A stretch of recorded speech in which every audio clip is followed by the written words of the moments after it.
안녕하세요. 사도교회 고재민 전도사입니다. 오늘은 디모데후서 3장 15절에서 17절 말씀을 함께 읽고 말씀을 나눠보려고 합니다. 또 어려서부터 성경을 알았나니 성경은 능히 너로 하여금 그리스도 예수 안에 있는 믿음으로 말미암아 구원에 이르는 지혜가 있게 하느니라. 모든 성경은 하나님의 감동으로 된 것으로 교훈과 책망과 바르게 함과 의로 교육하기에 유익하니 이는 하나님의 사람으로 온전하게 하여 모든 선한 일을 행할 능력을 갖추게 하려 함이라. 아멘. 연말 시상식이 되면 크리스찬 연예인들이 이런 고백을 많이 합니다. 이 모든 영광을 하나님께 올립니다. 하나님께 영광을 올려드린다는 것은 무엇일까요? 단지 말로 하나님께 영광을 올려드립니다 라고 말하면 되는 것일까요?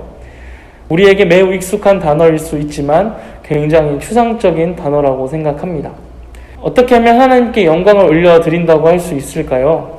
하나님께 영광을 올려드린다는 것은 옛날 귀족들과 백성들이 왕에게 했던 고백과 유사합니다. 당신의 명성과 장엄함을 높입니다.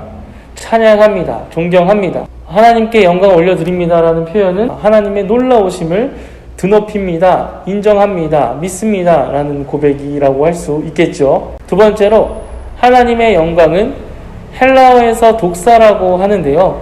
이 뜻은 나의 생각, 의견, 계시, 말씀 등으로 표현됩니다.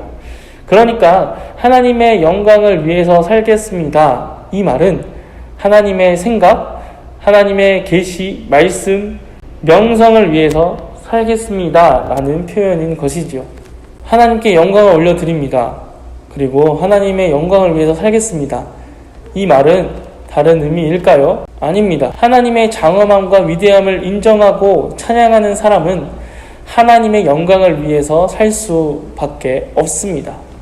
반대로 하나님의 생각과 의견을 위해서 또 하나님의 말씀을 위해서 살아가는 사람은 하나님께 영광을 올려드리는 삶을 사는 것이죠. 여기서 질문, 하나님의 영광스러움을 믿지만 하나님의 영광을 위해서 살지 못할 수 있을까요? 또 반대로 하나님의 영광을 믿지 않고 하나님의 영광을 위해서 살 수 있을까요? 첫 번째 조건은 가능할 것 같아요. 하나님을 믿는 모든 사람이 매 순간을 하나님의 영광을 위해서 산다면 참 좋겠지만 때때로 저처럼 그렇지 못할 때가 있습니다. 두 번째는 하나님을 믿지 못하는데 하나님의 생각과 뜻을 위해서 산다는 것은 말이 안 될 수 있죠. 그런데 두 가지 다 해결 가능한 방법이 하나 있습니다. 바로 성경입니다. 오늘 말씀처럼 성경은 예수 안에 있는 믿음으로 구원에 이르는 지혜를 줍니다. 그리고 하나님의 사람으로 온전하게 하여 모든 선한 일을 행할 능력을 갖추게 합니다. 하나님을 믿지 않는 사람이 하나님을 믿게 되고 하나님의 영광을 위해 사는 것이 무엇인지를 알려주는 것이 바로 성경입니다. 성경을 통해 하나님의 아들이신 예수님이라는 아주 완벽한 모델을 만나볼 수 있습니다. 예수님은 하나님의 영광을 매일 찬양하며 하나님의 영광을 위해서 살았던 우리의 모델이 되어주십니다. 그리고 예수님은 그분 자체가 하나님의 영광이시기도 합니다. 좀 어려운 부분인데 잘 들어보세요. 영광은 하나님의 생각, 뜻, 계시, 말씀이라고 했죠. 그렇다면 하나님이 직접 이 땅에 오셨던 바로 예수 그리스도 그분 자체가 하나님의 영광이라는 뜻입니다. 그 예수님은 하나님의 영광을 위해 하나님의 말씀대로 사셨죠. 근데 이렇게 생각할 수 있어요. 그래, 예수님이니까, 하나님의 아들이니까, 하나님이니까 우리는 그렇게 살 수 없어. 네, 맞습니다. 우리는 예수님을 똑같이 닮을 수 없어요. 그러나 그것이 우리가 예수님을 닮지 말아야 한다는 결론으로 이어지지는 않습니다. 우리는 예수님을 닮아가기 위한 삶을 살아야 합니다. 요한복음 12장 27절 세번역 성경을 보면 예수님의 마음의 갈등을 좀 잘 표현한 것 같아요. 잘 들어보세요. 예수님이 이제 십자가에 못 박혀 죽으시기 전에 기도하시는 장면이 있습니다. 기도의 내용은 이렇습니다. 지금 내 마음이 괴로우니 무슨 일을 하여야 할까? 아버지, 이 시간을 벗어나게 하여 주십시오 하고 말할까? 아니다. 나는 바로 이 일 때문에 이 때에 왔다. 이 기도는 우리의 모습과 유사함을 보여줍니다. 하나님의 뜻이 무엇인지는 알지만 그렇게 살고 싶지 않는 나의 모습과 갈등. 근데 잘 보면 예수님은 하나님의 아들이시고 또 하나님이시기도 하잖아요.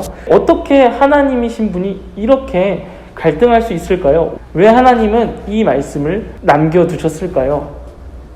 바로 우리에게 이렇게 살라는 것을 보여주는 것입니다.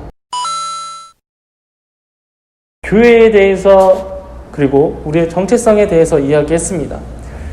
이제는 우리의 정체성을 가지고 하나님의 사람으로 하나님의 영광을 위해서 살아가는 우리가 되기를 바랍니다. 우리에게 성경을 통해서 알려주셨습니다. 그리고 직접적으로 하나님이 직접 이 땅에 오셔서 육성으로 말씀해 주셨죠. 그 말씀을 보면서 많은 갈등과 어려움 속에서 하나님의 영광을 위한 선택을 하는 우리가 되었으면 좋겠습니다. 특별히 이제 큐티 9월호가 나왔는데요. 하나님의 말씀을 우리 함께 보았으면 좋겠습니다. 제가 매일 올려드리지만 교회에 잠깐 몰래 방문하셔서 꽂혀있는 큐티책을 가져가 함께 말씀을 묵상했으면 좋겠고요. 하나님의 영광이 하나님의 계시의 말씀대로 살아가는 것이라면 하나님의 말씀을 보는 것부터가 바로 하나님의 영광을 위해서 살아가는 일이고 하나님께 영광 올려드리는 일인 줄 믿습니다.